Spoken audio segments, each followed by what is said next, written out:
सभी सेकुलर दल मिलकर के भाजपा के को परास्त करेंगे और चुनाव जो है जीतेंगे। तो हमारे पांचों एमएलए जो हैं राजद के उम्मीदवार एडी सिंह साहब के हक में फैसला करेंगे। बिहार में राज्यसभा चुनाव के बीच इफ्तार पार्टियों ने सियासी रंग ले लिया है। राज्यसभा चुनाव से पहले बिहार में बड़ा सियासी उलटफेर देखने को मिला। राज्यसभा चुनाव की वोटिंग से ठीक पहले नेता प्रतिपक्ष तेजस्वी यादव पटना में एआईएमआईएम प्रदेश अध्यक्ष अख्तरुल इमान द्वारा आयोजित इफ्तार पार्टी में शामिल हुए। इफ्तार पार्टी खत्म होने के बाद उन्होंने कहा कि हमने राज्यसभा चुनाव के लिए एआईएमआईएम से समर्थन मांगा है। हमें पूरी उम्मीद है कि कल ये हमारे पक्ष में वोट करेंगे और सभी सेकुलर ताकत एक साथ आकर भाजपा को पराजित करेंगे।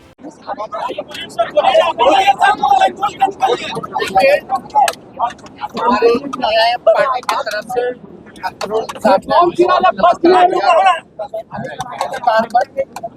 लोग जो है आज इफ्तार में यहाँ पहुँचे और पहले भी हम लोग आप जान रहे हैं कि एआईएम पार्टी से हम लोग ने समर्थन मांगा है और मुझे पूरा विश्वास है कि कल का जो चुनाव राज्यसभा का होने जा रहा है हम सभी सेकुलर दल मिलकर के भाजपा के को परास्त करेंगे और चुनाव जो है जीतेंगे। मंत्री विजय चौधरी जी ने कहा है कि हमारी भी बातचीत एमआईएम से हो रही है। ठीक है, चलिए ठीक है,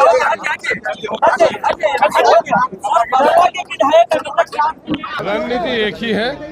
राज्यसभा के इलेक्शन में कोई बड़ी रणनीति का मामला नहीं है। एमएलए को वोट देने हैं तो हमारे पांचों एमएलए जो हैं राजद के उम्मीदवार एडी सिंह साहब के हक में फैसला कर चुकी है। तो बदले में विधान परिषद की सीट का कोई आश्वासन? अच्छा चलिए वो बातें होंगी। अभी चूंकि इलेक्शन का मसला है तो इलेक्शन के बारे में पार्टी ने फैसला किया है कि हमारे पांचों आदमी उनको देंगे। डैमेज कंट्रोल हो चुका है, क्या आप लोग कल वोट करेंगे इनके समर्थन में, महागठबंधन के उम्मीदवार के समर्थन में? हमारे दरमियान में तो कोई डैमेज नहीं था। अगर आपको खबर होगा तो उसकी खबर लीजिए। हमारी पार्टी मुत्तहिद है और मुत्तहिद होकर फैसला कर चुकी है कि इसमें अच्छा चलिए वो शरायत की बातें, वो अंदर की बातें हैं।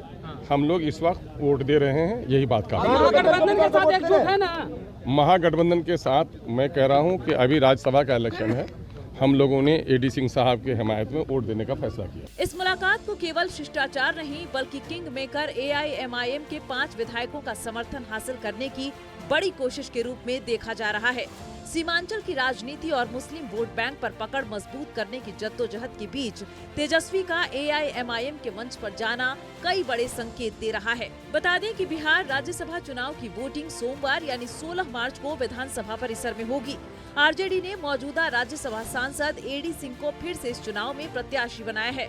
बिहार की जिन 5 राज्यसभा सीटों पर इलेक्शन हो रहा है उसमें से 4 पर सत्ताधारी एनडीए गठबंधन की जीत तय मानी जा रही है। बिहार में एनडीए के पास 202 विधायक हैं, जबकि महागठबंधन के सिर्फ 35 एमएलए हैं। बिहार में राज्यसभा की एक सीट जीतने के लिए 41 विधायकों का समर्थन चाहिए। आरजेडी कैंडिडेट अमरिंदर धारी सिंह को जिताने के लिए तेजस्वी को 6 अतिरिक्त विधायकों के वोट की जरूरत पड़ेगी। ये विधायक ओवैसी और मायावती के पास हैं।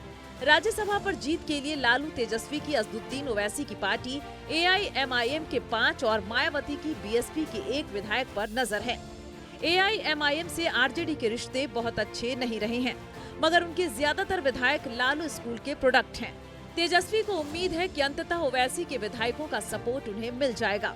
वैसे पिछले दिनों एआईएमआईएम के प्रदेश अध्यक्ष अख्तरुल इमान के साथ तेजस्वी यादव की मीटिंग हुई थी। राज्यसभा चुनाव में समर्थन को लेकर दोनों के बीच चर्चा भी हुई थी। हालांकि इस बैठक में कोई आखिरी फैसला नहीं लिया गया था। मायावती की तरफ से कोई हिंट नहीं मिला है, मगर आज की इफ्तार पार्टी के बाद तस्वीर लगभग साफ हो चुकी है।